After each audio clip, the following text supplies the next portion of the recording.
Hey guys, how's everyone doing today? Welcome to another episode of Setbacks and a Shot of Tequila. We're now That's the second time you've said that, right? we're going 3 for 3 for episodes. Usually by this point I get bored and I fall out of it, and no, we're going strong. Um, Today we have our special guest host. His name is Tom Humphrey. Say hello. Hi. So, why don't you just brief how you know? I guess more me than Luke. You just met Luke, but how do you know? How do you know Setbacks and a Shot of Tequila? Well, I've known Setbacks now for quite some time. And What about tequila? And tequila, well, yeah, we've had a few run-ins over the years, that's for sure. We're geographically spaced close together, obviously. Yes.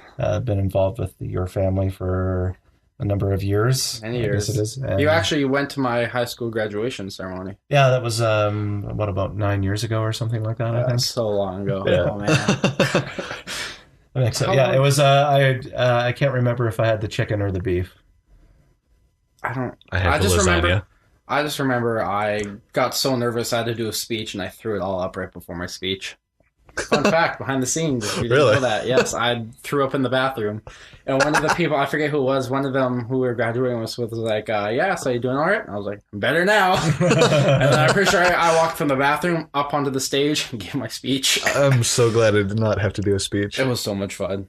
I wrote everything. I did it with Drew, and I wrote everything, and I highlighted what I want to say, highlighted what he had to say.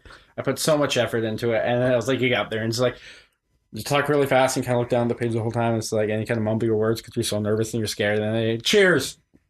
That was about all I remember of it. Yeah, I don't think I could have done it. Like, I know, like, I'm still pretty bad at like public speaking, especially just in front of like a camera. Oh, really? Like I talk really fast in my videos. I'm trying to work on it, but like back then I was. Yeah, I never really had a problem with it. Anyways, before we get into our topics, Yeah, before we actually start We this, have let's our, start this. well, what is it? The Tradition. the exact same tequila. We won't finish that bottle for like. For like about 17 ounces, it looks like maybe, hey? Well, until we Maybe a have little bit more. a podcast with like 17 guests, Yeah. then that bottle might go down a bit faster. But in the meantime, Aren't you using like an ounce each a week? Plus guest? The shot is an ounce, right? 2 ounces, and So you're using 2-ounce shots. I don't know. Actually, no, we're just doing. I don't know what these are only 1 ounce, aren't they? I believe they're only 1 ounce. Yeah, but then times So that in by a 20, 2.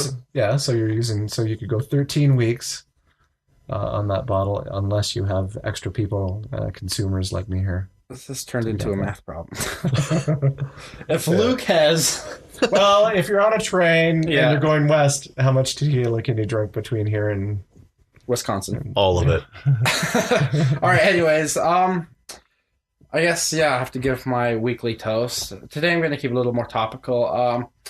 This is a toast to anybody who's done the ice bucket challenge with a white shirt on. The world thanks you. Cheers. Cheers. My reaction is getting less and less like Yeah, dramatic. I'm still You saw still that wheezy. cup, yeah. Yeah. Oh, yeah, and that mixing with the mouthwash. Ugh. Why? Yeah, well, we Yeah. told you you were going to have to do something about that. Well, I was trying like a new thing. All the kids are mixing cough syrup and what is it? Meth. Cough syrup and yeah. Meth. No, that's Mo that's doing that, not the kids. Was that Simpsons reference? Yes. Okay, good. Which are having like their 25th anniversary here, right? Yeah. We don't get FXX in Canada, but today they've started a marathon and they're running all 25 seasons, one show after the other, until they're done. It's going to take them 12 days. Yeah. See, I thought they did their 20th anniversary. 5 years ago. Yeah. How time flies. Well, it was confused me because they labeled it season 20 was a 20-year special. They called it season 20, and it always can be, especially working in a So place. you're thinking that's about it's only 19 years then, because you don't start with number 0? No, I'm wondering why is season 14 brand new when season 20 is out? It took me so long working at an HMV to figure that out. So I was like, 20th year anniversary. I got it. Anyways, So again, back to our traditions. We have our I'm in one of these. beverage, and this is actually one we brought up the first podcast. episode. We never really got to it. We're gonna actually drink it this time. It's our AC/DC Australian hard rock beer. Oh, that shows up in the mic real nice. Well, it sounds really tasty. We'll see. Unfortunately, Luke will be sitting out in tonight's beverage enjoyment because this podcast is actually being filmed on a Thursday. Sorry to break the illusion there. Yeah, sorry. I thought, I was like, let's just, no one will ever know. But I was like, well, let's be honest with our audience. This podcast is about truth and honesty. I've got to be driving later, so, Yeah. And unfortunately, I decided to make arrangements. And what, be at there your goes. house? What's that? And be at your house? I just didn't want to shoot a podcast this Saturday. No. Yeah. I am leaving. But next week, we will be back to our regular Saturday night podcast. And maybe with a brand new If you're not doing it live, then I think as it often goes is that you could put it out on a Saturday and then record it on a Thursday anyways, couldn't you? We could do that, but I feel there's a lot more of a fun, light vibe when you record it on a Saturday. Because right now... this was in the pre-show. Of course, right? You were saying, I wonder if the vibe will be different tonight, so... Yeah. And you know what? Honestly... It lets me drink. Yeah, it lets Luke drink, and I'm going to be honest, I'm feeling a little tired. Worked all day, and usually I don't have to worry about that on Saturday. Saturdays, I wake up at 10 o'clock, and I gotta do nothing all day. I usually have to work on Saturdays. Yeah. You poor thing. But yeah, no, we're going to do it tonight. We're going to enjoy ourselves, and I'm going to actually have a sip of this beer, because I haven't yet.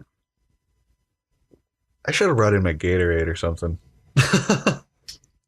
Hindsight's 2020. It's not bad. Just have another shot of tequila. Oh, God. Just nurse it. Just sip it. Just don't drink beer. Yeah. All right, so today we're just going to get right in on some of the topics we've thought of. I actually haven't really thought of any of them. I guess the only thing I kind of did think of, which I guess we'll dive into because it's, again, we're going to keep it more topical. We're going to get back into the ALS Ice Bucket talk a bit because we started last week, but it's just gotten so much bigger over the past week. And as it happens, I've been challenged. Turns out you've been challenged. No, I haven't been actually. No? But I was just trying to create an idea that you might have to be on edge because somebody might fly through the door and get me with ice water because my challenge was about to expire. Oh, and we just picked up dogs. That's I can hear that. That is. Let's see if I can edit that out. Let's push my technical skills. And now we're gonna have to edit out this whole conversation about the dogs barking. Somebody's about to come through the door. Hopefully, someone knows if they're gonna come through that door. Do you have the live light on outside? The door's not closed. That's why we heard it. Should probably get up and close that. I should probably get up and close that. Or roll over and close it.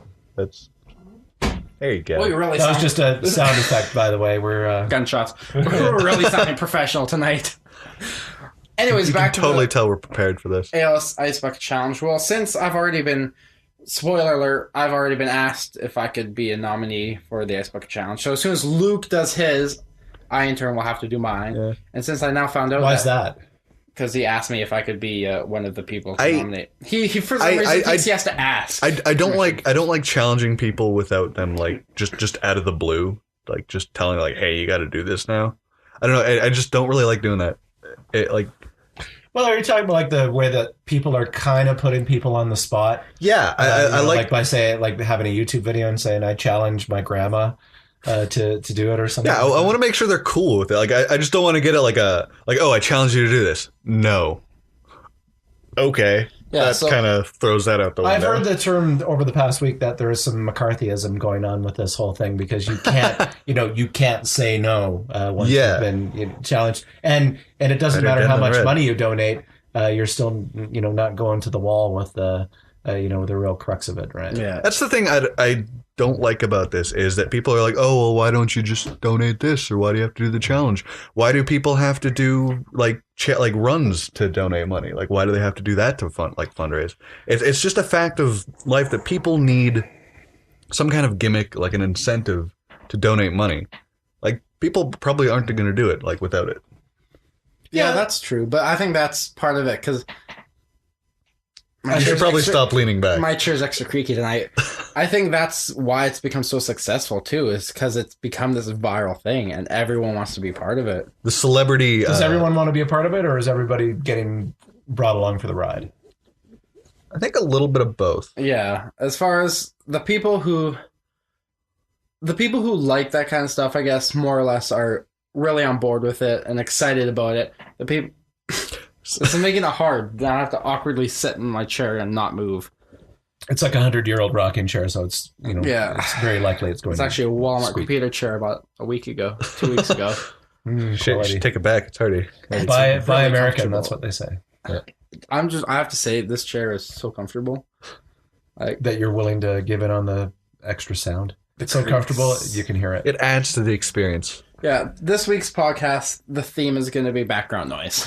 There we go. Now, that's the title right there. Background noise. Yeah. You can even hear my knee cracking. But you could spell noise like, have a... Like boys noise or something like that. Ghetto kind of spelling with it or something like that. Noyze. Yeah. Anyways, we're at Ice Bucket Challenge. I think it's the people who... Because it's not the ALS Foundation. They hired... this is a good question. The guy who started it for his friend... this is in Massachusetts, I believe. He died earlier this week in a diving accident. Ooh. Michael Green is his name. Oh. And timing's not very great, but he was the first guy to have done it, and he challenged his 3 friends and something. So, I mean, think conspiracy if you want, but it's now gone beyond that bound. His death is not going to. Oh yeah. Now there's going to be conspiracy theories. Yeah. The Ice Bucket Massacre. I think myself that it's a bit of a kickback towards all the slacktivism that goes on the internet. Yeah. Because you can, most of the time, if you want to support ALS, you can click if you like it. Click like if you support ALS. Yeah. And sometimes somebody will give you $1. But most of the time it's at the cash register these days, right? Where you pay $6 for a jug of milk or something. And then now you're being propositioned saying, would you like to donate $1 to the children's fund? I hate when they do that. Yes. Because it puts you in such it's different, something like this where it's online. When someone's face to face saying, would you like to donate $1 to the children's hospital? And it's kind of amusing. Or do you want to be a cheap fucker? Yeah, it's kind of amusing because you get different levels of commitment from the staff. I've gotten people who say, would you like to sign up for this? This is, a great charity. You get to do this. It helps this. And then we get ones that are like, this children's hospital. What?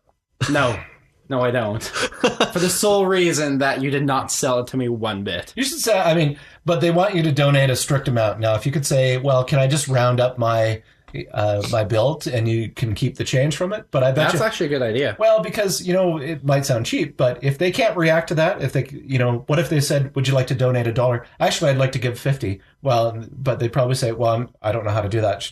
We have to do like $1 50 times, or fill out 50 of these. I think that's why they have those. Yeah, now you have papers. to 50 names on it. And all along the wall, like Canadian Tire, is just your name spelt across all these. See, you just put one letter in each. Yeah. See, if I did that, I'd probably write a poem or something, one word on each one. You're like, okay, you want to close this till behind me because I'm going to have to be writing this. As there's a line of people. What rhymes with without? But yeah, that's a really good idea because it's amazing. You think, oh, sure, let's round my change up. That gives them 13 cents. What's that going to do? But how much accumulated that could be? That's smart. I think this is one of those things where you got to take a step backwards to go forwards, because they did have those little box, they still do those little back boxes. when people had change, you just stick them in the box. I see those everywhere. That's pretty much what that is. But more or less implement that with your purchase prior to getting your change back. Yeah. They say your total today is $15.74. Would you like to donate that? Would you like to round it up to $15 and donate the? Yeah. That is actually a genius idea. We could be groundbreaking right here with this podcast. Is this brilliant idea? Yeah, we're marketers, totally. Well, there's a bank that will do that with a bank account for you. I think it's Scotiabank that will take that, your debit roundings, and put it into a separate account for you. Yeah, TD does that. Okay, well, there you go. It's for every debit purchase you do, they put $1 into this separate account. My roommate saved up thousands of dollars through that. Oh, really? Yeah. Wow, that's a smart idea. Anyways, back to this ice bucket challenge. More or less, it's starting to. Maybe silent is better than vibrate. Back to adding to our theme of background noises. This is starting to, I notice, become more between Facebook friends and stuff like that, which is kind of cool. I didn't know if it would get to that level because it was kind of more or less the celebrities, and we all. It was a celebrity / YouTube thing. And now it's slowly kind of coming to I guess technically, if we do it, it's still a YouTube thing because you were nominated through a YouTube channel. Yeah. And then I would be nominated through, but I'm gonna nominate a YouTuber, though she probably won't respond. Is it Katie Wayne? Yeah. Of course, it's Katie Wayne. Of course. He's in love with Katie Wayne. Or were you supposed to say that just now? Oh, I say things that probably shouldn't be said all the time on this podcast. Back to our truth and honesty. But yeah, you asked me a few days ago if you'd be all right to nominate me, and totally, I'm actually kind of waiting for you to do it because I'm thinking of how I want to do it and the approach I want to take because I'd like to make sure I want to make sure people at least learn a little bit about ALS from watching it. Yeah, this is definitely something that I want to do. It feels important to me mainly because it's like we had that teacher. Yeah, that's kind of what I want to touch on when I do mine. I want to explain that a little bit, and we didn't know her personally enough to say someone in our life, but you probably don't know this. Our grade 2 teacher we had, was it Miss McNeil? Miss McNeil. Is that it? Yeah. I was having a hard time remembering. This was like 13 years ago, 14 years ago. Yeah, but she was our second grade teacher, and after during the year she taught us, she had ALS. And by the end of the school year, she was not able to go back. And I believe it was partway through our 3rd grade, she passed away from it. Yeah, we actually all went as a class and visited her. But now it doesn't typically stricken a person that fast, does it? Or did she she have it over a while, like throughout our whole grade 2 years? She had it, and she just deteriorated. I actually remember an instance. It's kind of strange looking back because none of this really dawned on me being that young. Yeah, there's an incident where one of our classmates who was sitting next to me, her leg was out or her chair was out by accident, or she pulled her chair out and the teacher was walking by and she fell, and she just got so upset and she took her so long to get up, and none of us could figure it out. We were more or less scared that our teacher fell. She had to leave the room. She was so upset, and I never clue that until I started thinking about her again because of this whole ALS thing, and that was probably it. She probably had such a hard time getting back up, which is kind of sad and depressing, and it's kind of bringing the tone down a bit. But that's why I want to more or less do the bucket challenge in honor of her, and I want to more or less encourage everyone who had her as a teacher to get involved and maybe do it for her because I think that'd be a cool thing to do. Yeah. Not to sound, pretentious or anything like, yeah, let's get our class of 2011 back together for this. But, it affected each of us a little bit. Not enough to say we were deeply impacted by ALS, but to know that it happened to someone in our life. And to reflect on it now, because back at that age, it didn't really occur to us. We didn't know why she died. We knew she had this disease, but it didn't really make sense to us. Mm-hmm. Yeah.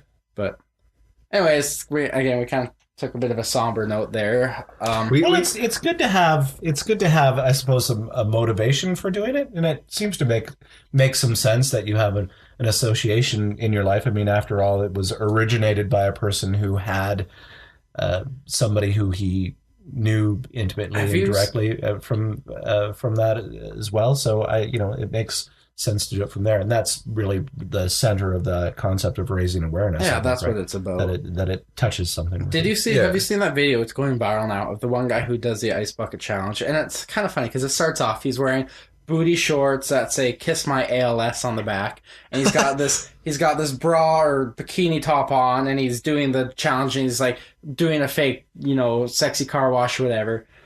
But then after the video, it kind of takes a serious note, and he starts talking about why he did it. And it's honestly, I cried after watching that video. Like, I don't know, I cry at everything nowadays. It's kind of sad, but I cried at the movie last night a little bit.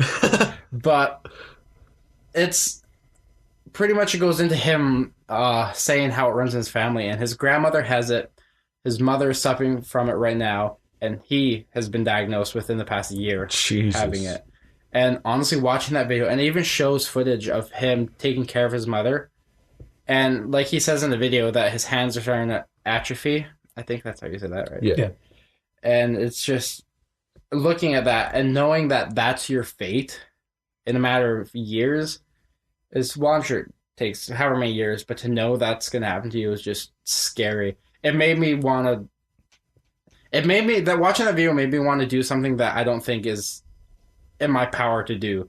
Because honestly, my first instinct after watching that was like, I want to make this guy not go through that. I want to help his mother. And I guess that kind of helps motivate this whole thing that's going on right now. But at the same time, it also kind of brings it back to what it's about. It's not about watching celebrities. Yeah, it's nice to have a motivation for this, other than those people that are really doing this for the views. Yeah, I've seen a lot of the smaller YouTubers who are doing this stuff just for like the SEO. And I'm starting to notice, the first thing I do is, do they mention ALS in their video at all? Yeah. And do they say anything else besides it? You know, if some of them don't say ALS at all, and that makes me mad. Well, one thing I do like about this is there's a lot of people who have like this is how they've learned about ALS, and they actually go to like great lengths in their video. Like, it's like, I've never heard of this before, but like I've looked into it and this is terrible, and so I'm donating like this amount of money to stop this. And one of them I actually watched was very big famous YouTuber, Joey Graceffa. Oh yeah, I'll occasionally watch his videos, whatever. And I kind of his hair is glorious in person. I just want to say, his hair in person. Yes. Wow. Do you get to touch it? No. There was a wall of screaming fangirls in the way, so I just kind of turned the other way. But he was one I thought would more or less not look into it. But he did something cool, which I considered something kind of along the lines of what I would want to do with it. Is he found an article and he read before he did it. He read, you know, what it's like to like a day in the life of someone with ALS, and he listed all these things. I thought it was so cool because his audience is based around his primary audience. His demographic is really young people who really don't know about this stuff. Naive boys and girls and he did something really smart, and I commend him for that, definitely, because he took advantage of the fact that he has this demographic, and so many people, I bet you, learn just from that, just from watching his video. Not any others, but at least now so many more people know, and they'll ask their parents what ALS is, and it kind of, I think it's good, because it's also, money or not, it's still getting awareness out there and understanding. And as much as that doesn't necessarily make it any better for anyone, at least it's good to know that they have like entire things for breast cancer awareness, and everybody knows what breast cancer is, so why not have one for ALS? Yeah, I'd love to see this expand into other diseases. Crohn's disease is one I really like to see, because I've been dealing with issues, not necessarily Crohn's, but along the lines of same kind of thing. And I know people who have had Crohn's disease. That runs in my family, I believe. And just all these different diseases that so many people say, oh, I've heard of that, but I don't know what it is. Yeah. Well, they don't care to know. They don't care enough to know. But as soon as you see people dumping a bucket of ice over their head, they do want to know. Yeah. I think what I've noticed that's a little bit different about this is that even Hollywood celebrities will get behind a cause that they're affected by. Like, my sister has this, or my grandmother suffered with this. Mm-hmm. This is one that has become a little bit separate from that. And it's probably because of the tagging and the nominating, the impetus to kind of do it. That's gone a little bit further, but it's though it's a cause that's dear to many people. There's a lot of those sort of things out there, and there's going to be a lot of copying, I think, of this sort of viral format. It's been probably one of the more positive uses of the viral. And honestly, I'd like to see it become, I don't know who up there will take over this thing, but almost a yearly thing. Why not every August dedicate something like that to a different cause? It's like Movember. Yeah, exactly. That's probably one of the highest forms of slacktivism that there is. Yeah. Absolutely. I grow a mustache in November and do no other contribution to something that could stricken me. That's but maybe I won't be able to have a mustache then. So I think the highest form of slacktivism is social justice writing on Tumblr. I have no idea what that is. It's like feminist extremists just ranting on Tumblr about stuff. Except they're just ranting to other people that share the same views. So like none of it actually gets anywhere. Yeah. Yeah. It's just like it's just a big echo chamber of ridiculousness.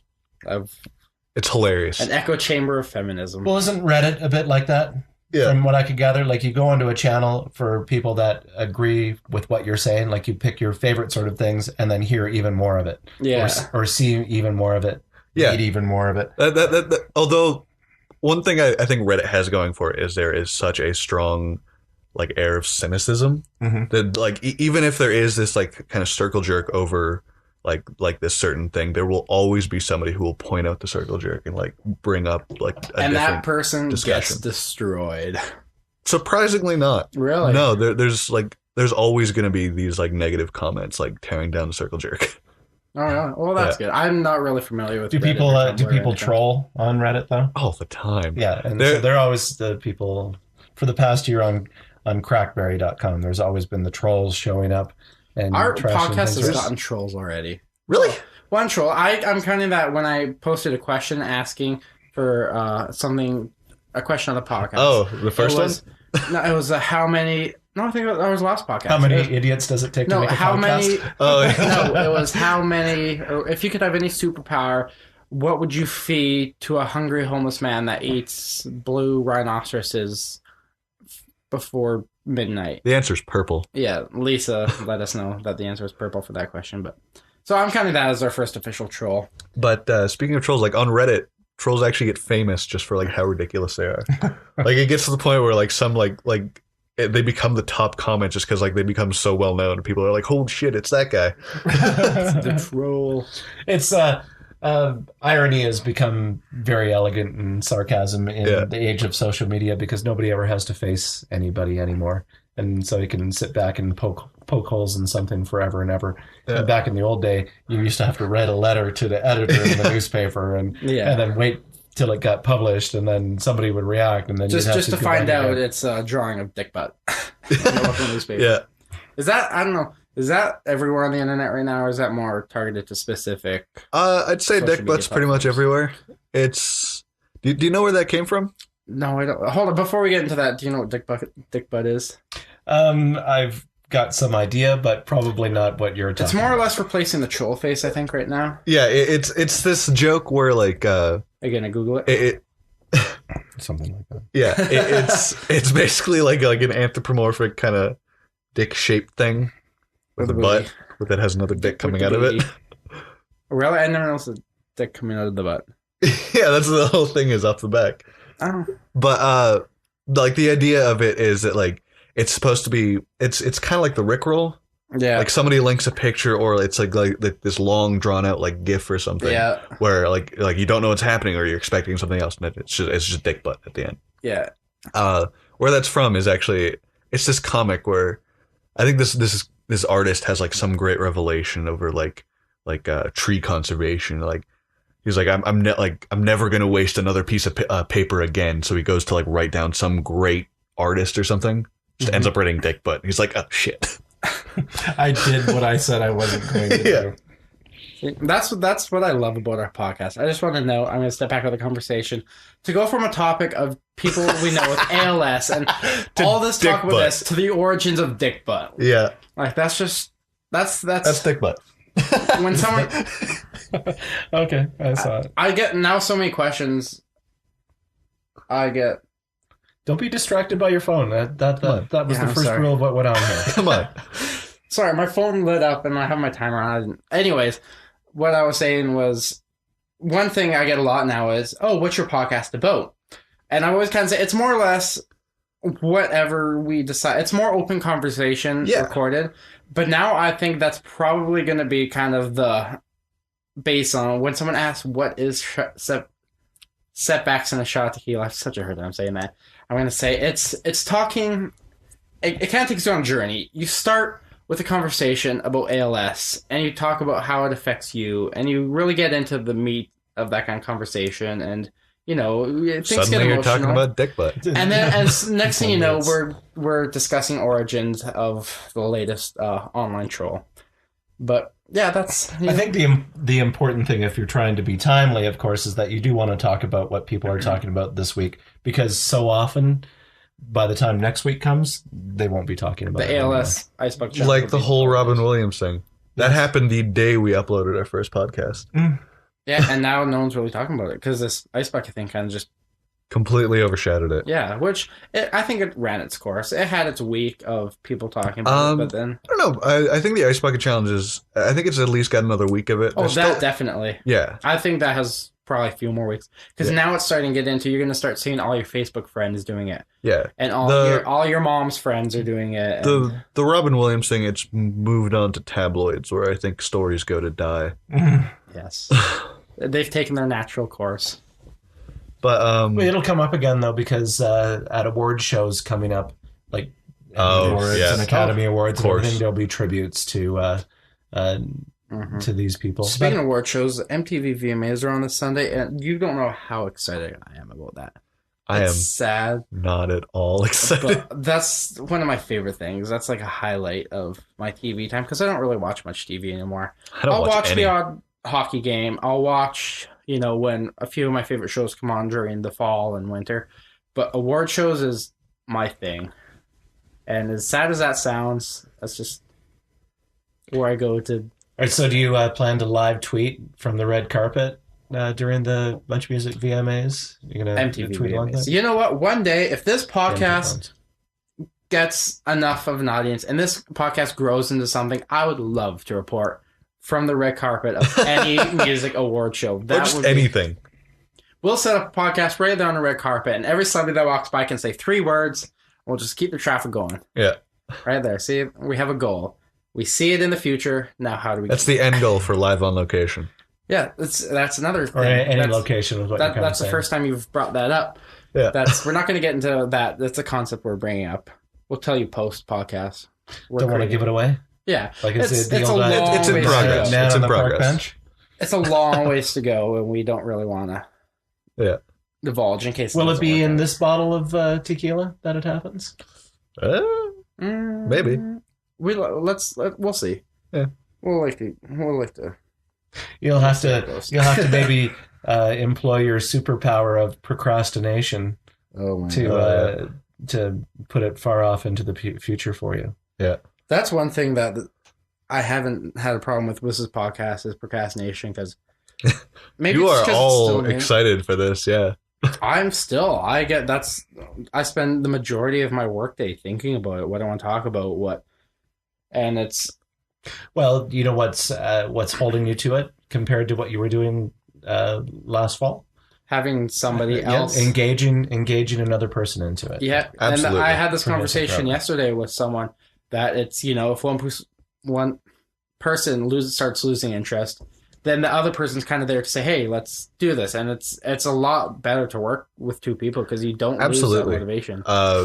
It's the same thing with my YouTube channel. Like ever since I started meeting people for my channel, ever since VidCon, like holy crap, one of the guys I met, he said he's made it like his goal to like help me get famous. He's like the guy who challenged me to do the daily video challenge, the guy who challenged me to do the ice bucket challenge. Like he's I guess he's trying to like mentor me, like trying to motivate me. I'm just gonna let you know now. I'm riding those coattails until I'm famous. Oh, absolutely. Yeah. That's kind of what I've been doing. You've kind of been doing the same thing for me. You've been kind of like, I'm tagging you in this video. Post a video now. Have you posted a video yet? Yeah. But I think this podcast is kind of a good way, a collaborative base for us because we want to do a lot more collaborative things. And it's doing anything on YouTube is so hard. Mm-hmm. Like this is way easier because on YouTube we have to find like short like topics or concepts that we can like work out in like into like 5-minute videos. and it's impossible to come up We with anything spent so many original. nights sitting around saying, "Do you have anything? Nope. Do you have anything? Nope." But something with podcasts is, it's freeform. yeah, it's freeform. We have people on, we have different opinions. It keeps it new, it keeps it fresh, keeps it current, and it doesn't feel like we're doing something that has been done over and over again, which podcasts have, but Even though it has, it's still we have our unique spin to it. yeah.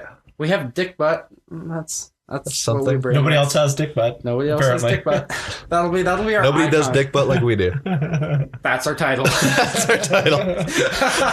until next week, because then no one will remember what Dickbutt is. Yeah, And they'll yeah, they'll get a very wrong picture of it at that point. But at that point, they'll be like, I think I have to listen to this just to see what it's about. Yeah. The shock value right there. Yeah, totally. So, okay, let's get into, you guys have a few things we want to say. Tom, I think- okay, go ahead. I don't know. I think I want to go back. We again, tangents. We went straight off. Were we talking about something? Yes, we What were. we talking about? Holy crap! I actually have two things, because I wanted to talk about something, and then we went off a tangent, and then that tangent made me want to bring up something else. Oh my god, I'm trying to think of what it is. I can't remember what the second one was. First one is that we were talking about ALS, the Ice Bucket Challenge. Yes. I think I just wanted to bring up how I think the celebrity exposure that this has gotten is just amazing, and some of the videos that have come out from this is just really not only real just really good, but there's a lot of funny ones. Have you seen Charlie Sheen's one? Yes. Yeah, where he totally just calls out the 2.5 Men cast. Yep. And have you seen it yet? I read that he had done one, but at this particular point, you could read headlines that 20 different people have done it. And Yeah, He did. and- I'll break it down for you. I watched Bubbles today. Oh, that one annoyed me. I don't like the Trailer Park Boys. really? And he I- just See, annoys I don't me. know. I don't mind. I don't really watch the show. The show's not really my thing. But those guys, whenever they do something outside of it in I've met character, Randy it's and Leahy hilarious. from the Trailer Park Boys so many times. Have you seen them on Epic Mealtime? No. It's hilarious. Is that still a thing? Yeah, Really? it's totally still a thing. They don't have the Muscles glasses guy No. anymore. I guess. I've he listened to got him in a few different podcasts explaining that whole thing. Yeah, but it's hilarious because they do Epic Mealtime in the States now. Yeah. Because they all moved to LA. And they use a lot of bacon. Mhm. Yeah, and they're talking about how because of course Trailer Park Boys are Canadian. They were going into the American Superstore to buy everything, and in American superstores superstores and convenience stores, you can buy alcohol straight there. You don't have to go to a liquor store, which is something that blew my mind when I went over there.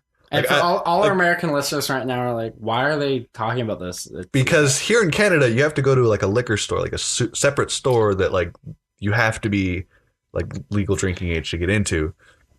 And I knew it was a thing, but it was still really surreal to go into the corner store across the street and buy a 12-pack.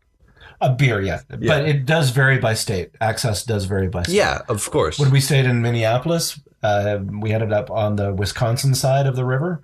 And after 9 o'clock, I couldn't buy a 6-pack unless I wanted to drive back. Yeah, to they have they it's weird. Their liquor laws are lax in some places, but really strict in others. A lot of places, you can't serve alcohol after 12.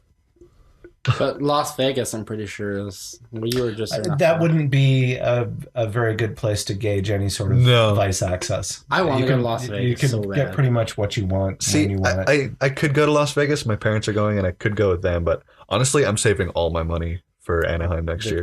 Yeah, I should probably start doing that too. Absolutely start saving. Because can we officially confirm now that Setbacks and Shot Tequila will be at VidCon 2015? Yes, I can confirm.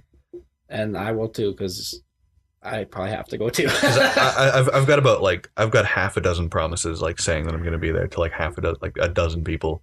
I've told you. Yeah. I think that's enough. Yeah. And what time of the year is that in? I think it varies. Last year was in August, wasn't it? the previous year, the year before, it was in August. This year's VidCon was end of early June. July. End of June. Yeah. And is that just based on being able to get 4 hotel rooms or something like this to be able to have it? Shouldn't they have it at the same time every year? I'm not actually sure. I think it just depends on what events, because it's at the Anaheim Convention Center, which is pretty busy. It's pretty booked up. So I think it's whenever they can get the best times for it. It is still fairly new. Settle in the right time for it. Yeah. There's a lot of cons that they have to compete around, I guess, right? And, and you have to spread around if guys want to be at the VidCon and the Comic-Con. Better to give them enough time. They have to work around like VidCon, Comic-Con, Playlist Live. There's so many of them. What were we talking about again? Well, we're back. Okay, we're just going to jump back here to the Charlie Sheen because I was going to explain to you what the Charlie Sheen Ice Bucket Challenge was. Essentially, it was him standing there holding a pot saying, "Oh, I've been nominated for this." And he goes and he dumps a bucket on his head and a bunch of, I'm pretty sure, $100 bills falls out. And he's like, "Oh, what's this? This isn't ice and water. This is $10,000 being donated to ALS.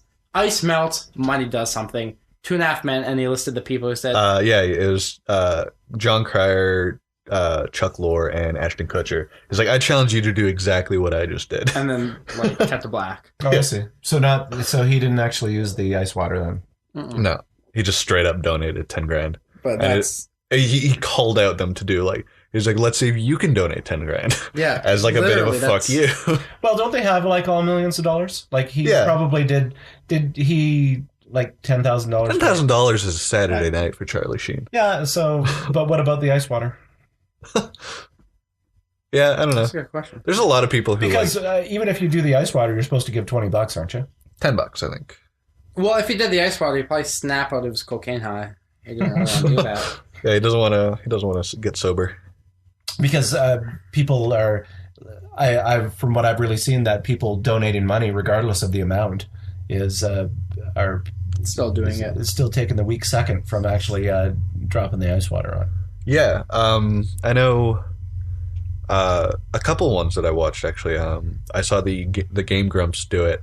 They all did it at like middle of the night. They decided to do it for some reason, and there's 4 of them, 5 of them, and they each donated $1 grand each, as well as doing it. It seems like you don't have the choice whether you drop the water or not, because everybody's like, if you don't, people are gonna say, "Why didn't you?" Oh, $10,000, great. Where's the ice water? And those are the people that don't understand what this is for. Yeah, like I remember when Mark Zuckerberg did it. Like he did the challenge, and people are like, "Oh, he only donated $10." I'm pretty sure he donated more than $10. He's Mark Zuckerberg. He can afford it. He's just doing this to raise awareness. Maybe he's too busy creeping into our personal phone calls and stuff. Yeah, listening to our microphones when we use the Messenger app. It listens to our microphone. I'm pretty sure Mark Zuckerberg is listening to us right now. Not through this podcast, but through... Have you downloaded the Facebook Messenger app? Here's a topic to discuss. No. It's getting a lot of flack because it's accessing all your personal information. Your photos, your camera, your... phone calls, it picks up your microphone, it picks up your text messages, and if you ever want to use Facebook Messenger again on your phone, you have to download it. Now, see, this is a thing that there's a lot of people misunderstanding. Granted, I'm not going to deny that Facebook has done a lot of shady things in the name of advertising. I'm pretty sure it is confirmed that they do listen to your microphone to listen to stuff. So, like, if they hear a keyword, like talking about something, they'll deliver you ads based on that keyword. Which is a bad thing, I guess. The thing is, like, people are saying, "Oh, they're accessing all my personal information. They're looking at all my photos." The way phones are set up, the way like the API is set up, like in order for a lot of the functions that Messenger has, it has to have access to that stuff, even if it doesn't fully use it. Like the access to it's reading all your contact information, all your personal information. This is so it can sync up to your phone contacts.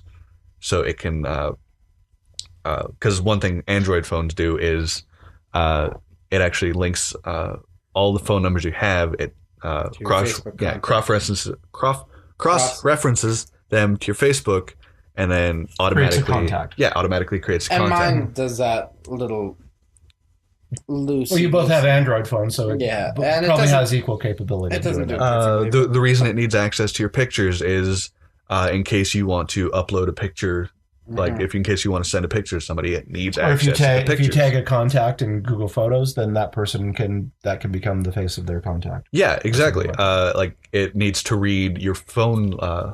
Like it needs to read like your phone state, like whether you're in a call. It needs to read. It needs those permissions so that it can tell when you're in a phone call, so it doesn't interrupt that phone call. And I'm just gonna throw this out there right now. I freaking love the Facebook Messenger. It is so handy. It is so nice, and honestly, I use it more than text. I want to now, just because the way it's set up, it doesn't. You're not canceling applications to go read your message. That is, pops up. That's my favorite part of it. It's a little bubble that pops up with your Facebook, with your. My mic almost just fell. That shock band is impressive. I did not hear that at all. It almost just hit me in the face.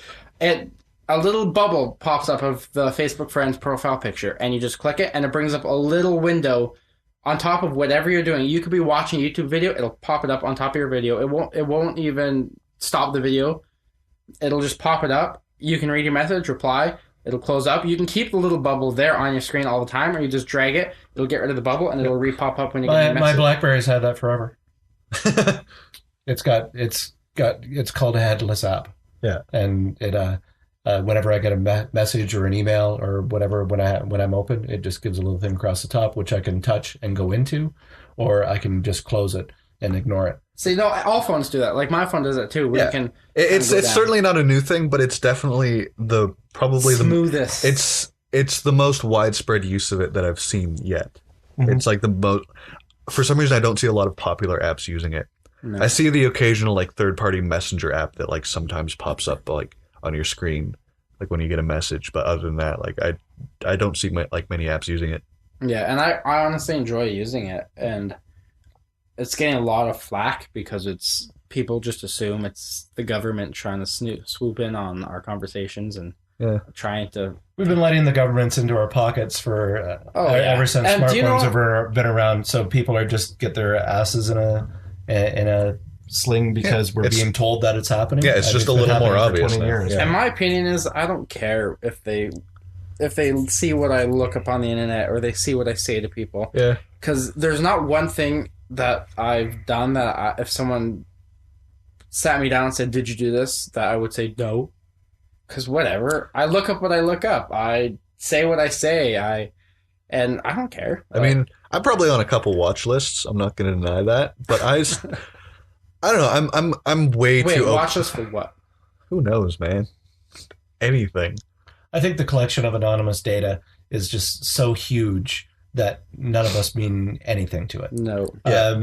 Exactly. You could make yourself, or you could become something to it, but the vast majority, 99% of people, are just peasants that go about their daily toil and don't every come web up on anybody. History we have is somewhere in a database, but no one's saying someone's actually going through that database. Yeah, it's there if they need it. Some bot is. It's a robot. It's a computer looking through it. People are like, oh, like Google's like reading my emails. They have a bot. Right there because they're delivering them to you. Yeah, they're delivering them to you. Like there's not some guy sitting at a desk going through reading every email. Like that South Park episode did it perfectly. If you guys see that one, when they installed the, it was an NS. Was it what was it? No, it was airport security and stuff, and they installed security in the bathrooms, and they have security cams in every single bathroom to prevent accidents and whatnot. And it just shows this one guy sitting, this one fat guy with all the different things on the screen, tapping through them all. And you see him reach out for the bottle of hand lotion as he presses go. He's probably the same big fat dude living in his parents' basement that they always have when they show, right? Yeah. Bit of a slovenly fellow. Yeah, the guy, the World War Cup guy. Yeah, it's the same guy, but he's now just getting paid for it. Yeah. Anyways, okay, I think just kind of. One more thing to add to that. Now that we went there, Jesus, man, set up your mic properly. I need to. Thank God I have this thing, because if someone else's mic, it'd be so loud. Like, so many people are concerned that like people are watching and like reading everything they do. Honestly, I couldn't give a shit. Because like people are so worried that like Google controls all the data, like pretty much all the data in the world. Mm-hmm. Like right now, Google is like half the internet, and people are like, "Oh, they have too much." I think power. they're doing something with. Yeah, they are doing some amazing things. Like right now with my phone, like Google reads GPS data from all the people who have Android phones in their cars as they're going on a highway. They can read their speed. And they use that to get instant updates about when there's traffic jams. Oh, really? Yeah. And they resell that to live traffic reports. Well, those signs that you see when you're going into the city use Bluetooth, right? They don't even resell it. They just feed it straight to their map app. Like they just use it all themselves. Plus, my phone just won't stop freaking going off. Okay, is it people asking questions? No, then it's not one important. person saying my name over and over and over again. Lisa, she's probably. Is she sore because she wasn't invited back? Today was the first day of her holidays. She's in BC right now. Tell her to GTFO. We're recording. That's what I said. Okay, we're gonna segue away. We've kind of been wrapping around this Ice Bucket Challenge thing for the first half of this podcast. Tom, you have something you want to bring up that you prepared here, so we're gonna get into that conversation now. Because do you want me to go first, or do you want me to go after someone else goes first? No, because you're gonna explain. You're just going to set it up. Okay, so this is to talk about the thing, which I said that I would bring to the discussion. Is this? Yeah. Do you have anything else? Segment of the show that we're on? Well, no, it was an easy one because on our summer movie series, of course, we've been reviewing a lot of the old classics, but we had watched the Star Wars movie, of course, and the point I was making is that we saw that they had quite a formal education process for Jedi Knights, all the way from being young children all the way on up to, Jedi Masters. They seemed like they kind of stuck with the fraternity as it was for quite their age. However, Luke Skywalker was able to show up on Dagobah was probably the course of a couple of days. Yeah. And somehow one way or another ended up being he took the condensed program for the apprenticeship. I don't even think he actually had an apprenticeship, right? Because he didn't work under another knight or something. Maybe all those people who has been in it for so much longer are going through their Jedi degree. I think maybe he just got his diploma or even a certificate. See, I think the main thing is a lot of the Jedi program, the training program or whatever, the 12-year apprenticeship or whatever they go through, is it's teaching more about the Jedi code. They spend so much time on the code, whereas Luke just got straight up here, lift this. Do that with this sort of thing, hey? I think it definitely was he was a benefactor of a very tight job market when it came to Jedi Knights. There weren't many to go around. They realized that they needed to have something to counteract this. There was only one other Jedi Knight that we know of, certainly at that time. And even we were unsure of his origins, obviously, as it turned out, and as was Luke. Yeah. No doubt, right? But somehow, in Return of the Jedi, how's that whole exchange work? Yoda on the deathbed, of course. Luke saying, "So, am I a Jedi Knight?" And Yoda kind of signs off on the diploma, certificate, whatever you like to say at that point. But as far as I'd known to that point, because the chronology of that movie, he's sitting on a hospital bed getting his new hand.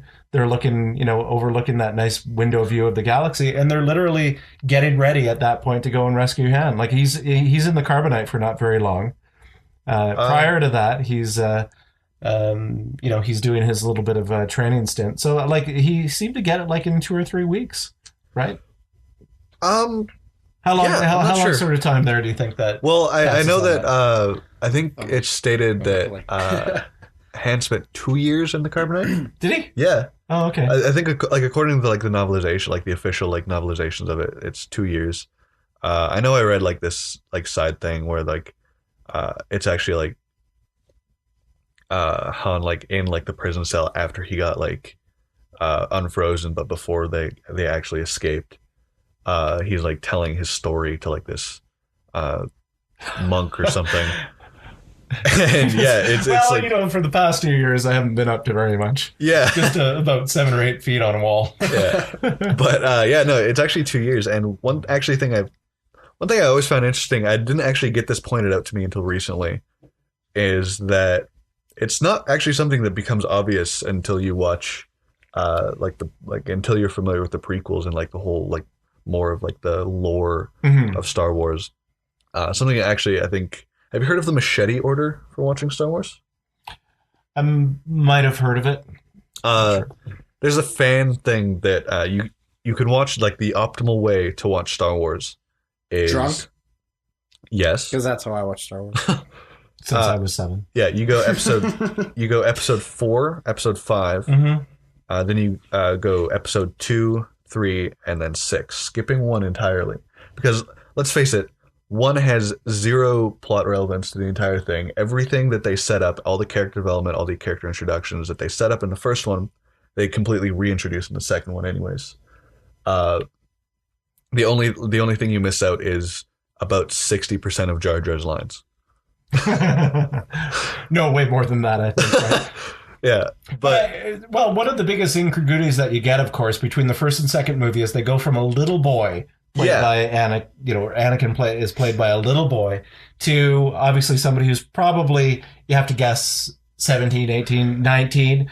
The gal in question, on the other hand, has not aged not aged by like more than 3 or 4 weeks. Absolutely not noticeable. And if you're right, if you left the first one out altogether, you would skip that sort of weirdness that like, oh, okay, I'm supposed to just believe this one now, am I? Yeah, and like one thing it has is that you get like the 4 and 5, which really are. Like, there were movies that were built to stand on their own, so they are their own self-contained story. And then by jumping straight into 2 and 3, you get all of, by stopping at 5, going into 2, it ends at that cliffhanger at the end of Empire. That big reveal, and then it goes immediately into explaining the backstory behind this reveal. And then it goes on to 6 to kind of wrap everything up.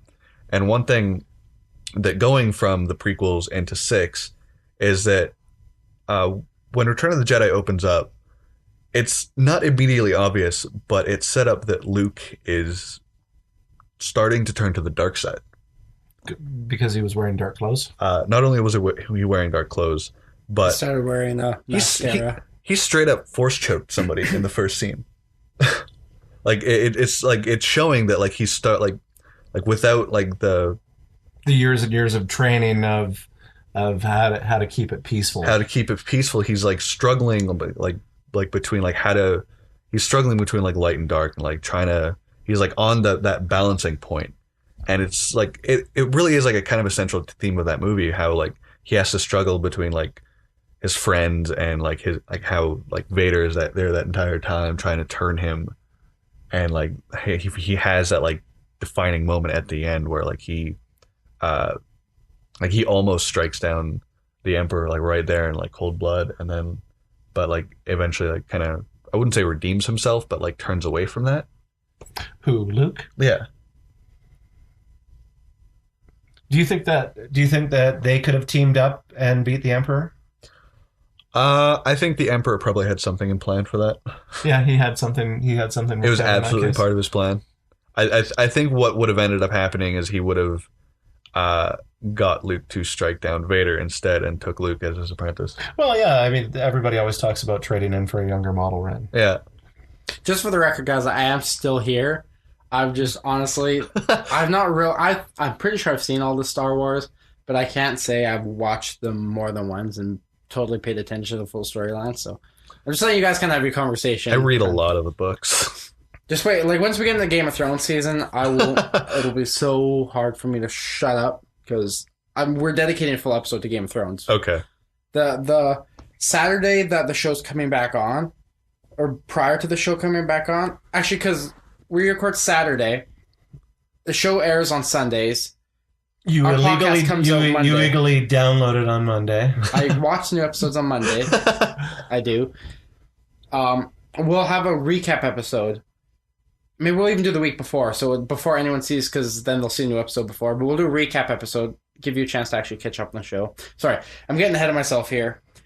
I think so, yeah. But yeah. So does that answer your question? Well, it wasn't really a question so much. I think that you do give some insight in terms of, but I think that obviously the last 3 movies benefit from the being able to write in some kind of a story. Imagine you could do that with your life at the age of 30. you could pen a whole new background if you wanted to, because there wasn't one there as there were. So maybe there was no such thing as a Jedi Academy. Maybe there was no such thing as midichlorians. Yeah, maybe there was no such thing as Jar Jar Binks. Yeah, and it just our extent with it was what we know, but it begged to be filled in, right? Yeah. And Obi-Wan talked about the Clone Wars. It was something that needed to be filled in at some point or another. Yeah. One actually kind of interesting thing about that is before, because when A New Hope was being written, it was just a standalone movie. They had no idea that Vader was his father or anything like that. Spoilers.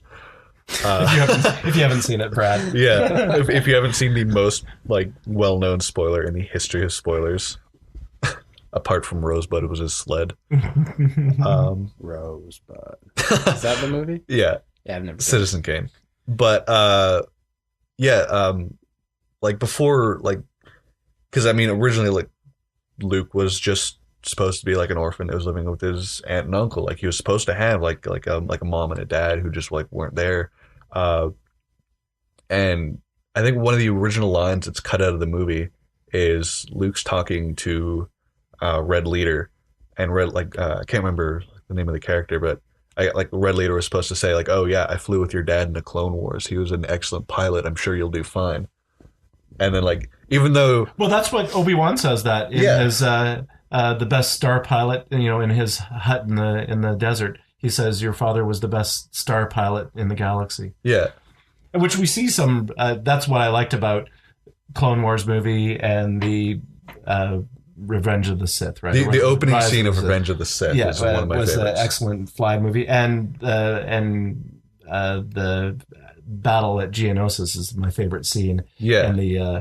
In the Clone Wars movie, where the huge ships descend upon the planet, and it's just a brawl for the next. Yeah. See, my favorite's the Fellowship of the Ring. So we're gonna get. Don't even get me started on Lord of the Rings, man. I was making a joke there. We're not talking about that, but we're gonna say we're gonna go from Star Wars to talking about the Star Lord, which I have finally gone and seen Guardians of the Galaxy. That was excellent. Oh my god, how long have you been waiting to use that segue? About 2 minutes ago. Yeah, lots of time to think on that one. Yeah. But way to ruin the segue by commenting on it. I'm sorry. Yes, I've finally seen Guardians of the Galaxy, and we're gonna talk about it a little bit. Now, Tom is actually going tomorrow. You can go. We'll probably go tomorrow night. So we're gonna try avoid spoilers here. I can spend an hour talking about just the comics and avoiding the movie. We got about 10 minutes to talk about it because we're already at our 55-minute mark. Yeah, time limits. I freaking loved it, and I'm kind of pissed it took me so long to see it because I would love to talk about it for the past 3 podcasts. Yeah, it was so good. I know. You know how I feel. I've been waiting to talk about it for the past 3 podcasts. And you know what? Actually, because me and Lisa went and saw it yesterday, and Lisa and I on the way home we're talking about this. We're discussing more than the actual movie itself is watching you watch the movie. I know. Oh my god, was so amusing. Every new scene, every exciting scene, you'd be up in your chair, you'd be leaning forward, your fingers would be going in excitement. Yeah, waiting for it. Yeah, you would. I noticed you start singing along whenever a song would start playing. It was the opening scene of that movie is one of my favorites. Honestly, that movie's instantly in my top 10 favorite movies. Yeah, this is a lot of things. I'm actually surprised because there's a lot of Marvel movies where I have to go and watch it a second time because there's a lot of references that I didn't immediately catch, and I have to go back a second time and see if I can catch that. There's actually only one reference to this movie that I didn't immediately catch. See, I'm not really familiar with Marvel. I'm not into the comic book thing, but I went into this movie forgetting it was a Marvel movie. That's probably one of the. It's very unlike the current cast of Marvel things that are around right now. Right? I still haven't seen the Avengers. That's the thing about Marvel in general is cosmic Marvel. All the stuff that happens out in space is so far removed from what happens on Earth, the X-Men and the Avengers. Marvel. Cosmic Marvel is actually one of the most badass things out there. It's amazing. I'm just starting to get into it. My I've only started reading comics a few years ago. Like my familiarity with them was the X-Men, the Avengers, Spider-Man, all the stuff that happens on Earth. When they announced Guardians of the Galaxy, I started looking into like the cosmic Marvel side of things. I'm still actually getting into it. I've only read a bit of. I've only started reading Guardians of the Galaxy. I've read the 2008 run. I've read the Thanos Imperative, and I've started reading Nova, which I still have a lot of catching up to do, like an insane amount of catch up. Yeah, and see, honestly, I'm not gonna read the comic books. I'm gonna be going opening day for the second Guardians of the Galaxy when it comes out. Yeah, but let's just get into let's talk about the cast, and I guess the casting first of all. The casting is pretty brilliant. They nailed most of the characters. I'm still obsessed with Chris Pratt, so it was just a whole movie. I was like, he is so cool. But I actually said this after watching the movie yesterday, which was on the. You didn't hear this, but my analogy of it is every movie, superhero movie, whatever it is, with kind of a group dynamic, there's always that one member of the group who's like everyone's favorite. Yeah. And everyone's like, that's the one everyone cares about. Essentially, you're taking 5 of those favorite characters and putting them all together. Yeah, absolutely. There's something there for everyone, is what you're saying. Every character there is for everyone. Like, yeah. I honestly liked every character equally. I didn't think I would. And it's I don't know how to explain it. I didn't do a lot of research, so I didn't even know what exact characters were going to be part of it, but every character was they all stood out, and they were all and the way it's just amazing. It's like, honestly, like my least favorite character is probably Drax. Which one's that? The big dude, Batista. Oh no, he is freaking hilarious. No, that's the thing. I still liked him. I still loved him in this movie. I only liked him the least is because he's probably the farthest removed from his comic counterpart. Oh, so yeah, that doesn't make any sense or make any difference. Also Ronan, like the bad guy. Because I'm pretty sure I can talk about this movie without giving any spoilers. That's fine. Go ahead. I'm not going to mind. Yeah. The thing is, like, Ronan in this movie, he's set up as like a bad guy, like the big bad guy, like the Kree Empire. Like, they're pretty, like, in this movie, they're pretty much space Mordor. They're just pure evil. Yeah, they're just like made out to be these big evil guys. Like they've got like the necrocraft and all that.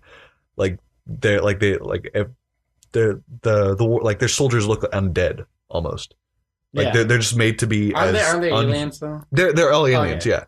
But they're just like in this movie, they make them out to be as evil as possible. When like in the comics, like the whole Kree Empire, the Xandarians and everything, it's really just it's very like gray. Like they're not bad guys. They're just political enemies. Yeah. Like the best analogy I can think of is like they're like Russia. Like they were the enemy at one point, but like they're it's just another country. Yeah. Like they're not bad people. In fact, in the comics, and one of the ones, the big events I read, like Ronan, like the big bad guy in this movie is actually an ally in the Thanos Imperative. Like, because in the comics, he's not a bad guy. He's just a fanatic. Which one, Ronan or Thanos? Ronan. Oh, don't get me wrong. In the comics, Thanos is an absolute evil. Thanos is like the big bad guy, right? The big purple dude. Do you know who he reminds me of? Did you ever play Crash Nitro Kart? Maybe. Yeah. You remember the main bad guy in that one? The big AP guy? No. The purple AP guy? The purple AP guy was one of the bosses. A big alien dude with the big head. He Cortex? was green. Yeah, what's his name? No. I'm thinking someone else. No, not Cortex. Crash Nitro, he was, starts with a V. But he's like the big guy. Oh, you have to play it. Or you even have to just look him up, because he honestly looks like a green version of the guy from Guardians of the Galaxy. I'm going to get on to Thanos in a minute. But, like Ronan in the comics, he's not a bad guy. He's just a fanatic. He's big on rules. Like he's not your enemy until you break his laws. Yeah. And then he's like Judge Dredd, basically. Judge Judy. Yeah, he's Judge Judy. He's Space Judge Judy. Yeah, like in the comics, at times he's a total ally. Like they look to him for help, and he's an absolute badass. Yeah. But holy crap, Thanos. But in this story, yeah, in this story, he's a total unredeemable dick. Well, I think they probably did that so they would have a specific enemy for this film. Yeah, so absolutely. I understand why they did enemies in the bank for the next one. I understand why they did that. I totally get it. That's the thing with Marvel is like there's so many different universes within Marvel like comics itself. There's so many different interpretations of the characters that I am 100% okay with all the alternate interpretations in the movies. Like it's its own separate universe. Like the difference between like the main 616 universe in the comics and Ultimate Universe is staggering. Like it's a completely different, like they're completely different characters. But yeah, holy crap, Thanos. I just want to say Thanos is my favorite villain of all time. He's one of my favorite characters in the Marvel universe. He's pretty cool. He is an amazing villain. Like he's honestly, I'm kind of worried. Like this movie, they absolutely did him justice. He completely like controlled the screen when he was on it. Yeah, it's because you're so big. And I want to talk about because all this like background stuff I'm so unfamiliar with. But as far as like visually, as someone who's seen for the first time, the way they set up his lair per se, and like when he's sitting in that throne with the backdrop just being the galaxy. That shot of him sitting in the throne smiling. The first time I saw that, I'm pretty sure I peed a little. That's disgusting. But like seriously, like Thanos is one of. Was it really far into the movie? No, halfway through. Okay. But by the end of the film, because usually cold. I have my drink. I have my drink really gone before the movie starts. And Yeah. Holy crap! Yeah. I had to pee so bad yesterday watching that movie, but I did not want to miss. How bad was Lisa being tortured? Was it Lisa being like? Was it Lisa saying she really had to go? No, that was me. That was you. I really had to go. I had that for watching X-Men. What was it? The one that came out this year, Days of Future Past. Days of Future Past. I had to stay for the very end because the guy that works for told me that there was you have to see the very end, and I had to piss so fucking bad. Yeah, that was yesterday. I had to pee so bad. I was like, so there's a scene after you're like, yes, and I was like, okay, well, obviously it's not gonna be a good scene. Holy crap, that was so not worth. So dumb. You have to get it. Did you have to get it explained to you? Yep. Yeah. Okay. That's what I said to my employee. I said, "All right, I stuck around to the end. Why is this mutant like who builds the pyramids? What's the big deal with it?" Right? Oh, that one made me excited. That end scene. Okay, explain what was Howard the Duck? Is that it? That's Seth Green, right? Yeah, that was voiced by Seth Green. I was looking at this going, okay, another voice credit for Seth Green. Yeah. You know about the Howard the Duck movie thing? No, I just looked on the IMDb and saw he was in the cast. But are you familiar with Howard the Duck? The George Lucas film? Yeah, like I'm sort of aware, but I don't think I ever actually saw it. Okay, then don't stay for the end scene. I never even heard of it. Yeah, like really there's two very small things that you will only get if you are like a big fan of the comics that are kind of hidden. Oh, one's not really hidden, one's really hidden. But other than that, the scene is just, spoilers for I think everybody out there. They do the final scene in all of those Marvel movies just to keep the fanboys running. Yeah, absolutely. Right? We're still, we're still trying to keep true to the vision. We play this a little bit for you to keep you, on side. Yeah, to make it feel like but we can make the rest of the movie special. very accessible to people who don't know it very absolutely. Well. But yeah, where was I? Yeah, Thanos. Did Thanos do the bucket challenge in the movie? No. Would he? What would he do to the bucket challenge if somebody named him for it? Would he do it? He would probably destroy reality itself. Oh yeah, and then what? And then would he donate first? But what about the ice water? He would make it so it wouldn't exist. He's done that. He would make it so. Would he make it so ALS doesn't exist? He would make it so nothing exists. Would he give it make everybody have it or something? I don't know. He might do that. Yeah. Those are the hard hitting questions. Those are the questions I want answered. Yeah. We need to get the creators of Marvel on this podcast. Is he like so you like him a lot? Is he, you find him like a classy villain? Like is he like yeah, is that sort of he's like an honorable thief sort of I wouldn't scenario? say honorable thief. He's a pretty he is a complex villain.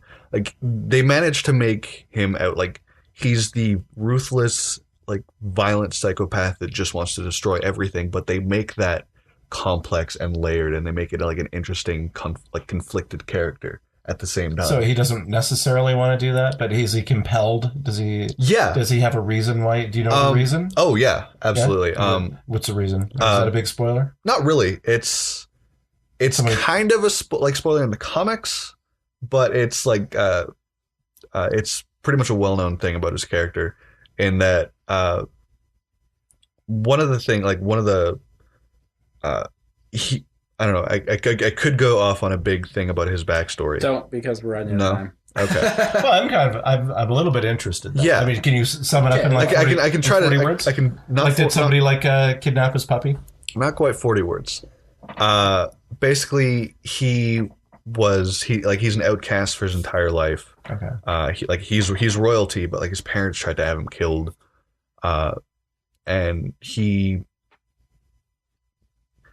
was the kind of like he isolated himself, and in isolation he came across the physical embodiment of death. And in the Marvel universe, death takes the form of like a woman.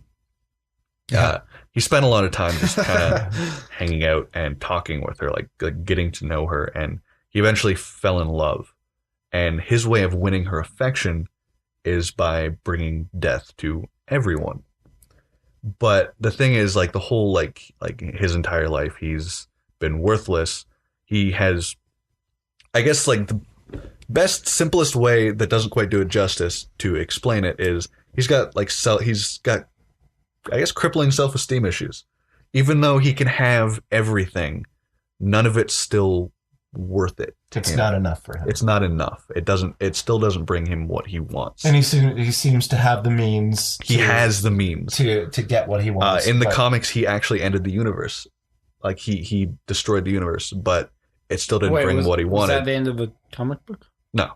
Oh, he destroyed a universe. No, he destroyed the universe, but in the end, it still wasn't enough. Didn't bring what he wanted, so he undid it. He let himself lose. So you try again. Yeah. I mean, because that's kind of a final. Actually, you wouldn't have much to do after that. He actually went.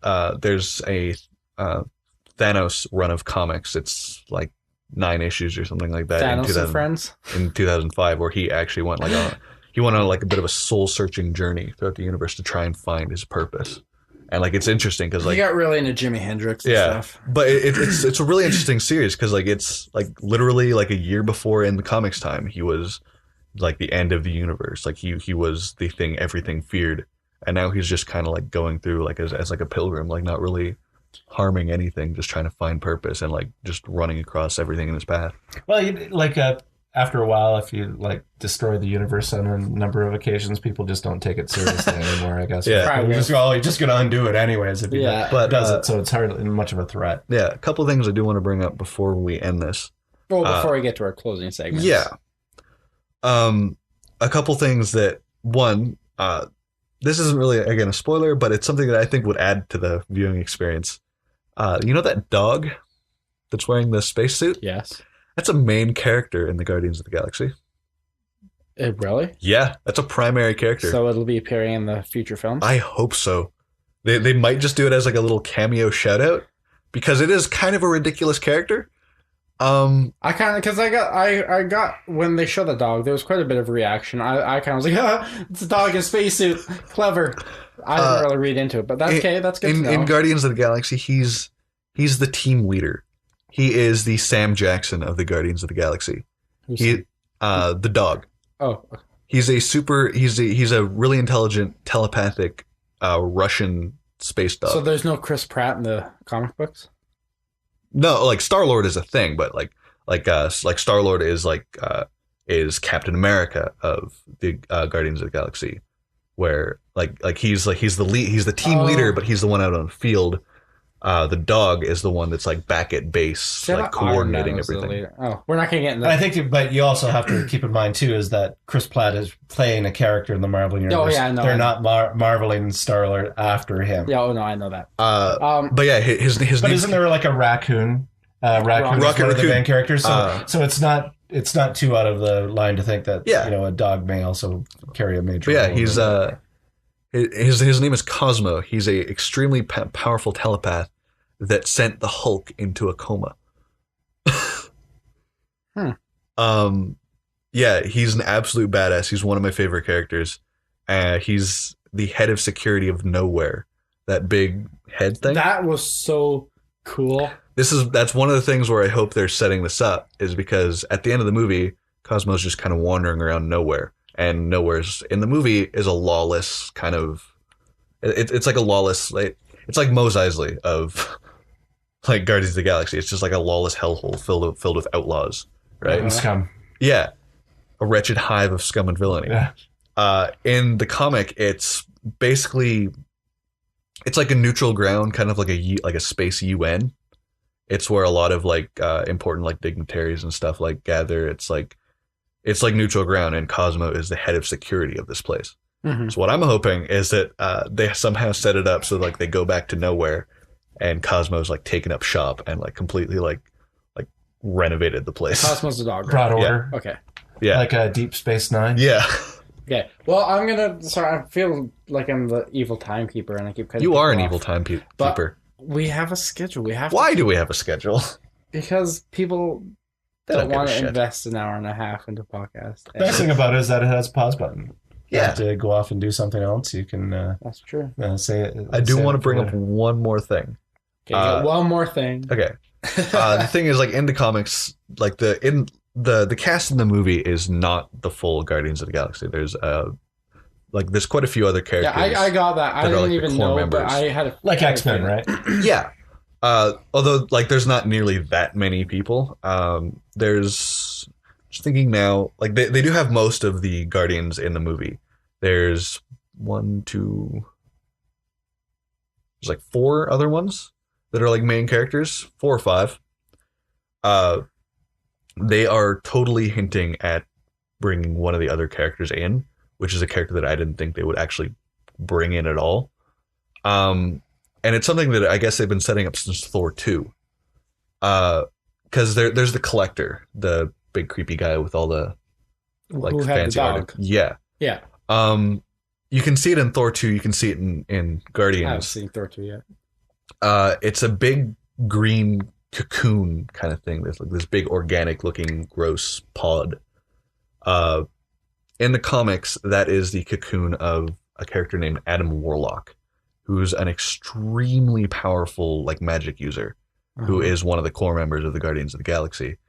And at the end of the Howard the Duck scene in the end, you can see the pod in the background, like the cocoon, and it's open. Meaning so Adam Warlock what that scene was about. Yeah. Adam Warlock is out and about somewhere. So that's what that final scene was. Yeah. So it wasn't about the duck. It was you really had to pay. Okay, see? Yeah. You could have told me that during. She's like, look, the cocoon. See, I wanted to bring that up here. That's fair. That's true. See, and that adds intrigue. Now I'm intrigued. Like, ooh, I kind of look up this character because that's Adam Warlock is an absolute badass, and it's probably one of the few characters that they can bring in. Because I think the other characters, there's a lot of weird stuff that like they have to. There's a lot of setup that they just haven't done in the movies. It would make the characters really hard to do. But Adam Warlock, maybe I should look into these comics because it does sound kind of interesting. Yeah. Do they have an audiobook version? They don't have an audiobook version, but they kind of Marvel does have somewhat of a Netflix subscription. You can pay $10 a month and get like unlimited access to all of their digital copies, like PDF copies of comic books. It's like a phone app or like online where it's just like a webcomic reader basically. Oh, cool. Yeah, that's how I've been catching up. You know, the one thing that I was kind of upset about going into the movie is actually, Tom, your son, not last night, the night before, kind of threw a big spoiler right there in the middle of the room. But I even knew that. I didn't. I didn't know that from him. I knew that from somewhere. That And of course you have to close a door in order to open another one, don't you? Yeah. And it's hard to keep. We won't say what that is, but it resolves. I knew it would resolve itself, I guess you could say. Yeah. It's a common thing in the comics. Oh yeah, definitely. It happens a lot. Well, that's why they have a lot of characters in comic books. Mm-hmm. So you can, I mean, half the time when you kill them off, they still come back. Yeah. Yeah. Okay. We're gonna get into our. We sent out a few questions and we didn't get any return this time, but it's Thursday night. People have work. That's the excuse I'm gonna say. We just you could have used a question from last week though. If somebody would answer. We answered them all. Except there's one we didn't answer, and then I realized that was Lisa specific, and she's not here right now, and I'm not going to phone her. How can I get on the Skype? See, that isn't. You could use speaker on somebody's phone to get another person into the podcast. I could. Actually, we are working on figuring out a way to have it so we can have guests from anywhere, essentially, and stream them in. Mm-hmm. Which is more or less something I think Luke has to work on because that's beyond my understanding. But yep.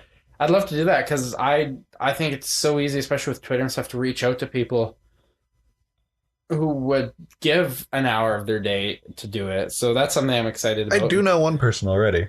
He just doesn't want to become a regular guest. He just wants to do a kind of a one-off thing. Who's this? Tin. I told you about it earlier. The guy who challenged. Oh yeah. Okay. Yeah. Yeah, exactly. I've already asked him, and he says he doesn't want to. He doesn't want to intrude, so he just wants to do a one-off kind of thing. Well, that's all we want. But okay, we're gonna get into our segments. We don't really have a name for it. Weekly obsessions used. It's used somewhere, so I don't want to use that. We'll come up with it. Our favorite thing of the week. Yeah. Or favorite things. Weekly obsessions. No, we can't use that because it's used already. By who? Some YouTuber. Well, screw him. Yeah. Maybe you got there first. Yeah. Okay. It's like copyright thing. It doesn't matter as long as it's different media. That's true. Okay, well, our obsessions of the week. I went first last time. I'll let... Do you guys have yours yet? Kind of. I mean, not much has changed since the last time we did this. I mean, it hasn't even been a full week yet. No, it's been... I did buy a bunch of new CDs the other day, and I've been listening to 2 of them almost nonstop. I picked up Watsky's new CD called All You Can Do. I'm not one for hip hop. Like, I don't listen to a lot of rap, but I like Watsky. His songs are just amazing, and I wouldn't say, I don't know, they're unique. They're a different kind of feel than most of the than most other stuff out there. Mm-hmm. Really well written. More about more written as like poetry as than like rap, I would say. Yeah. And yeah, I've been listening to that pretty much nonstop, as well as the album Sad Machine by Porter Robinson. It's an electronic album, and it's almost like a concept album, but not really. It's a really interesting album with like a pretty unique sound. It's something that I've heard it before, but I haven't heard it before in like EDM. It's not really something it's not a sound that's reached over here yet. It's not. Mm-hmm. But yeah, they're both amazing albums. I've been listening to them pretty much nonstop. Yeah. I'd say, other than that, haven't been doing much. Again, we're kind of, we're 5 days since we recorded our last podcast, yeah. But Tom... A bit short. Okay, well, as I've been saying... You kind of have more of a leeway because you can break out... You could say something from a month ago and we would never know the difference. Yeah. Well, what we have been doing over the course of the past week, as I've alluded to before, is we are having a bit of a summer movie series. Yeah, I kind of like the idea of that. And so really what we've been doing is exploring older action adventure movies. My son didn't realize that Arnold Schwarzenegger was an actor or something, wow. or even had a previous life towards that. So we've been watching a number of his movies. It sort of started out probably about 3 weeks ago with watching the original Alien movie. I'm not sure if you've seen that, very creepy, scary kind of movie. And then it sort of went from there with the new and old Total Recall. The other night it was the 1980 remake of Flash Gordon. And I think that it was a horrible movie, by the way. Yeah. But what we are really trying to determine is at what point the action adventure movie became just an action movie. I think it's right around the time that the first Speed movie came out.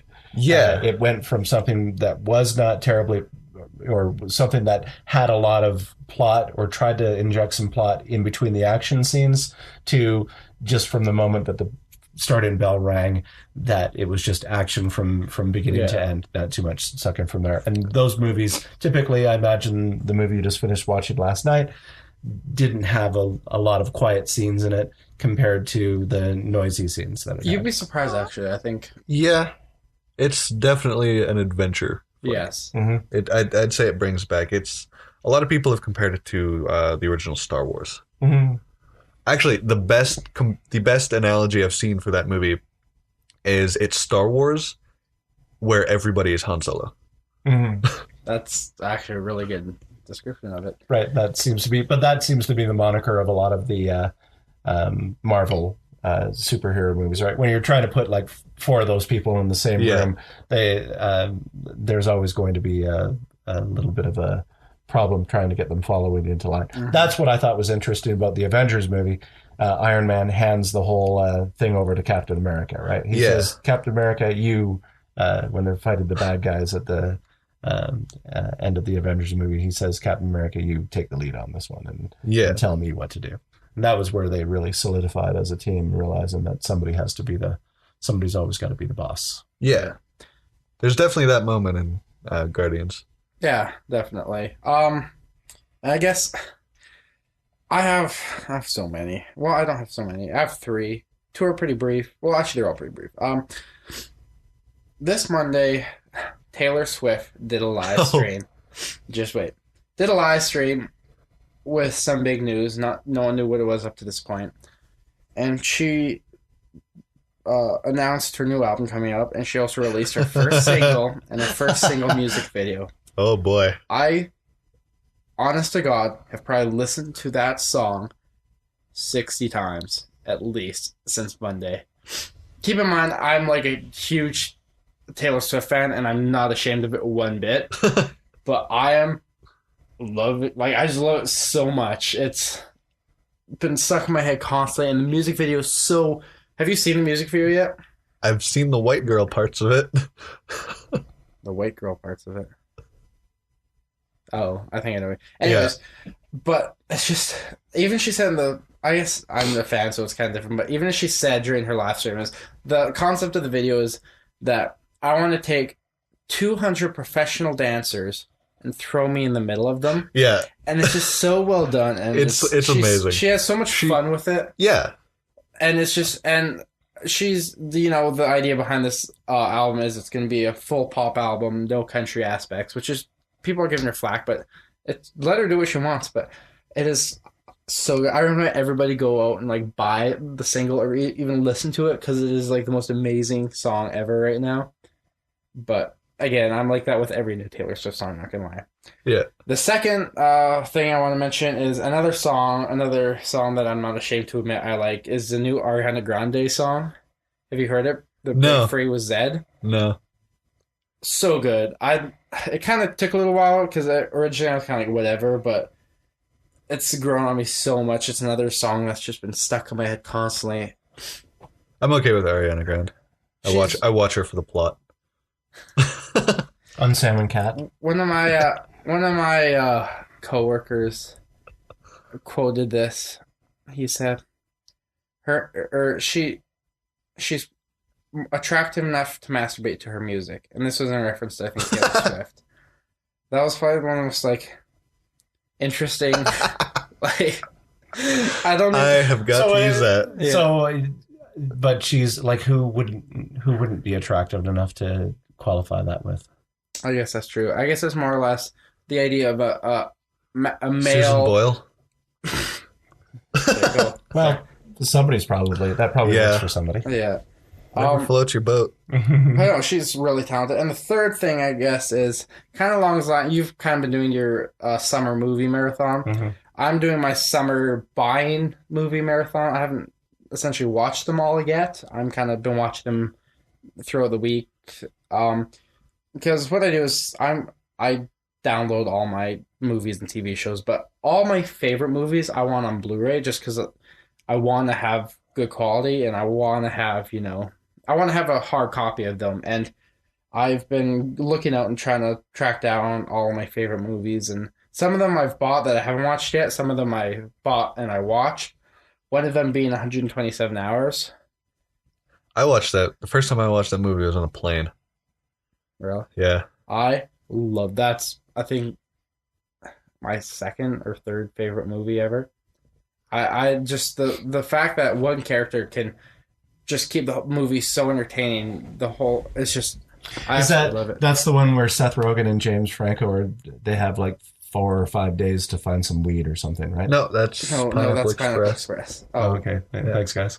Thanks for clarifying that for me. Did one of them have to give up their hand in the process to trade for the weed? Yeah. That's it right there. They were really stuck between a rock and a hard place, I think, trying to find their weed. 127 Hours is probably the best use of sound effects I've ever seen in a movie. Yes. Because that scene where he's cutting off his arm. And they use that screech. Oh my god! I've never watched that scene. Honestly, I look at my phone or I close my eyes. But hearing that sound makes gives me goosebumps. Yeah, I was on a plane during that. I had nowhere to go. Wasn't that like that was Alter movie spoiler though? I mean, like everybody knew that would happen. Yeah, like that would be a part of the movie, right? Like Luke, I'm your father level. I mean, that's one of the things that it was an unavoidable spoiler because it was a true story. It actually happened. So everybody was talking about this guy. And it's like, oh, yeah, he doesn't have an arm because he lost it. Oh, spoilers. But that's not. And the other favorite movie, which I've just bought a couple days ago, that I know it's been about a week ago, but I haven't watched yet. But I'm so excited to watch because I absolutely love it, is Almost Famous. Have you seen that one? Might. Yeah, I've seen it. I'm bad with names. What's long time ago. It's about the young kid in high school who ends up being a writer for Rolling Stones and he tours with that band. It's a true. Yeah. It's supposed to be a true story for Cameron Crowe, right? Yeah. And Kate Hudson's the gal in it. Yeah. I'm going to be honest and say I've only seen it once. Instantly, again, like Guardians of the Galaxy, instantly become one of my favorite movies, and I'm so excited to watch it again. That you haven't. Yeah, well, I don't think maybe you'll leave here and go. I don't think I have a favorite movie that I haven't watched a dozen times.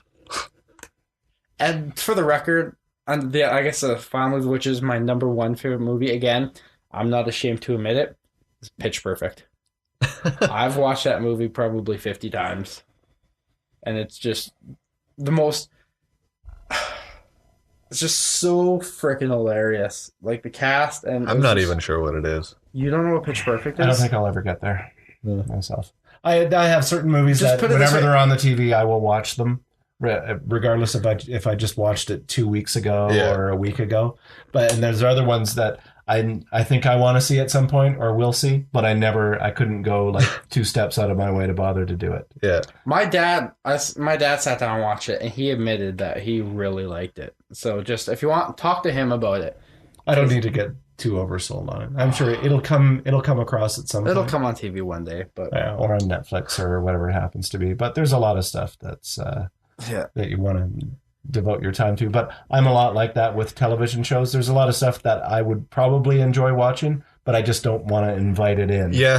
Speaking of which, are you past episode 3 on Game of Thrones yet? No. Well, you have time before the new episode start.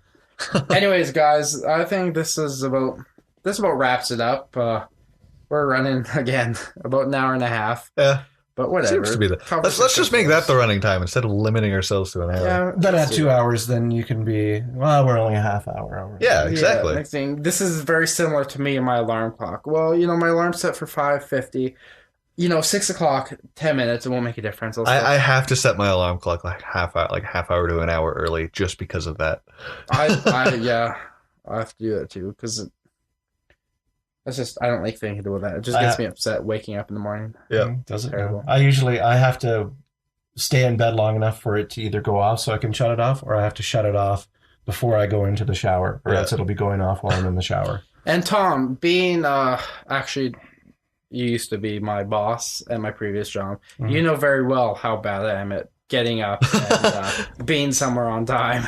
Well, to hear that you actually start work now at 5 a.m. in the morning is pretty commendable, because you used to have a hard time making it there for like 8:30. Yeah, 8:30. Again, the same thing. I originally was 8 o'clock come in, And I was like, no, I'm going to come at 8:30, and I'm not going to worry about, like, again, the extra half hour. And the next thing you know, it's like, 8:30 is so hard to do. Like, let's do it 8:37. But yes, I've luckily got out of that habit, and I think that David was the sound of the laptop about to die. So I think you're right. That's a good natural finish. Yeah. Again, guys, thank you very much for listening, supporting the podcast. We'll do our shout-outs again as usual. Yeah, bravo to anybody who made it this far. Yeah, or anyone who's listened to all 3 podcasts. Holy crap. Like, if you have, you should go on Twitter and just, like, tweet send a message. Any of us. And just say that, because, like, you deserve a medal. You deserve to be on this podcast just to talk about that. We call it the podcast challenge. Just podcast like, challenge. Yeah. Tweet at us. If you've listened to all of the podcasts, you should donate $20. And then dump a bucket directly to my pocket. Anyways, we'll do Luke. What's your Twitter again? Cynical Rainbows. Okay. Mine's at Kilkenny with a. It's a E for the it's a one instead of the one I. for the I. I always get We'll have links. We'll have links that linked up that we're still working on. The website I'm HomTom Twitter on radio. Yes, you're HomTom Radio on Twitter. Huh. Is that HomTom Radio? Mm-hmm. Oh, really? Mm-hmm. Oh, what a fitting name for someone who's on podcast now. Yeah. Yeah. Okay. Well, I was gonna ask you for all your stuff, but there you go. Our website, of course, is bigpixels.com, big/pixels dash pixels.com. I forget there's... I guess you should probably know that if you're listening to this already. Yeah, you want to make sure the SEO stays pretty top. Yeah, check us out on Twitter, Setbacks and Shot Tequila, SoundCloud. Just search us up. YouTube, we have a channel there. Yeah, everything's still work in progress. We're still working on our artwork.